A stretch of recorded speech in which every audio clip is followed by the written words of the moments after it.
NTR arts బ్యానర్ల కళ్యాణ్ రామ్ నిర్మాతగా బాబీ డైరెక్షన్ల Tarak first time triple acting చేస్తున్న సినిమా జై లవకుశ. ఇప్పటికే విడుదలైన ఈ టైటిల్ లోగో సోషల్ మీడియాలో ట్రెండ్ అవుతుంది. అంతేకాదు ఈ సినిమాలో ఎన్టీఆర్ ఒక పాత్రల విలనిజాన్ని ఓ రేంజ్ లో పండించబోతున్నట్లు సమాచారం. ఇప్పటికే ఇలనేషానికి సంబంధించిన లుక్ ను రిలీజ్ చేస్తే మస్తు రెస్పాన్స్ వచ్చింది. జై లవకుశ సినిమాలో ఎన్టీఆర్ పక్కపొంటి రాశి ఖన్నాతో పాటు నివేదా థామస్ లు హీరోయిన్లుగా నటిస్తున్నారు. అటు Hamsa Nandini, Nandita lead role act చేస్తురంట.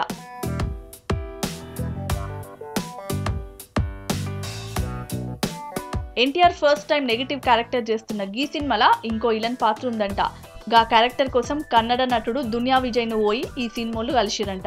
గాయనకు ఈ స్టోరీతో పాటు ఈ మూవీలో గాయన క్యారెక్టర్ చెప్పుడుతోని ఈ సినిమాలో యాక్ట్ చేయడానికి ఓకే చెప్పిండంట. అయితే ఈ విషయం మీద ఎన్టీఆర్ ఆర్ట్స్ మూవీ యూనిట్ నుంచి అఫీషియల్ ప్రకటన వచ్చుడే ఆలస్యమని చెప్తున్నారు.